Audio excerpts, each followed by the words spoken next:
Quick unboxing of the 27-1 big brake kit for my 11th gen Civic Si. Have to say the packaging really cool. They have these little handles here so you can actually lift them out of the main box. Otherwise they'd be a nightmare to lift out. So here is one of the rotors. Two-piece, obviously, aluminum center. Nice heavy duty brake rotor. Then you have, everything's labeled really good, packaged really good. Here's your brake lines, and then the hardware kit, which comes with all the bolts and everything you need. So I'll be working on that this weekend, hopefully. And then, of course, here is the main visual part of the system that everyone likes to see. Is the calipers themselves. I went with their signature orange color. I'm actually kind of a fan of orange.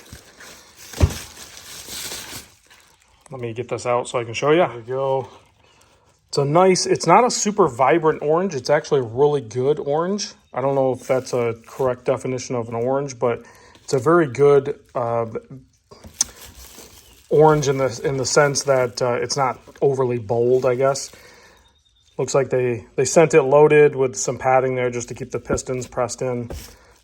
Really excellent machine work on this. I'm not sure who's doing their calipers for them, but it looks to be of high quality. Nice system. The only big brake kit I've ever ran before in the past on a Honda was a Wilwood system, and they weren't nearly as large as this. Now, I had originally, because I'm an old school Honda fanboy, and I was gonna go with Spoon, but holy cow, they're so dang expensive. Great product, obviously, a 6-piston caliper on the Spoons, but I mean, by the time you add everything up, I mean, you're like, it's over $5,000 easily, whereas this system's like $1,700, and I think you're getting a lot of really good product, a lot of good brake here for that price point. Honestly, I don't know how they're doing it for that price point, quite frankly. I just put the strut tower bar on. I'll probably do a separate video of that. I have a couple of concerns, but I'm going to watch their installation video or whatever information they have on that, because I have a couple of clearance issues and I don't want to have any interference with like coolant pipes or anything like that, because they could vibrate and wear through and then cause a leak, and I don't want to cause that. That's just my first initial impression with that. But I'm going to get one of these mocked up, make sure they fit my aftermarket wheels.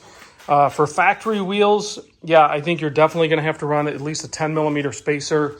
In order to do that, I would have to run, I'd have to put ARP extended studs on there, and I'm not ready to do that yet. So I did pick up these Konig, and these are flow form. I forget what these are called. I forget what model these are. I'll do a full video on these too. And then I had them, had Michelin Pilot Sport 4S's installed in a 245/40/18. So I am going to, like I said, I'm going to get these installed, and I'm going to mock up one of those calipers. I'm sure it'll clear. I just want to confirm that. So I will tune back in.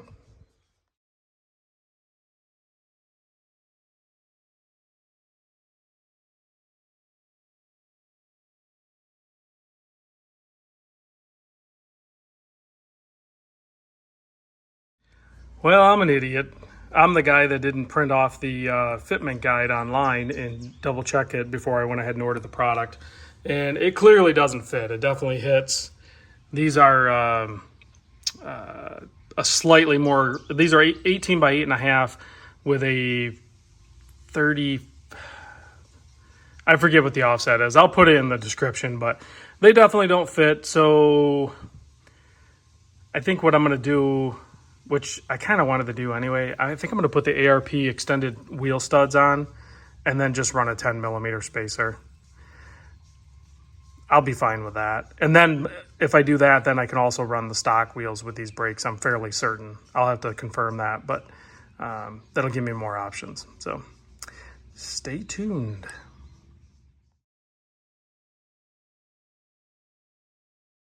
Just for kicks, I went ahead and mocked up the stock wheel. Same thing. I think a 10 millimeter spacer might be able to accommodate the stock wheels. With the 27 one, it'll be close, 10 or 15 mil, and I think it'll clear. So it'll just be good to have options. I do like the way the stock wheels look.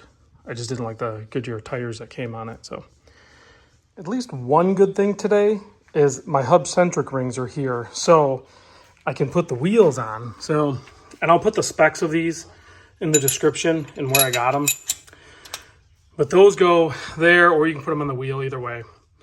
Might be easier to put them on the wheel first. But it fills the gap in between the factory hub bore and the bore of the wheel.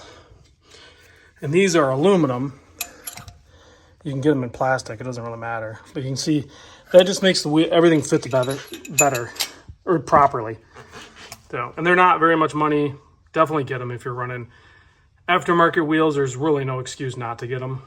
So, yeah, I'm going to put the wheels on. These wheel and tire package that I ordered are easily 10 pounds lighter than the factory one. I'll see if I can get some weights and post that up too. All right, stock wheel 51.4.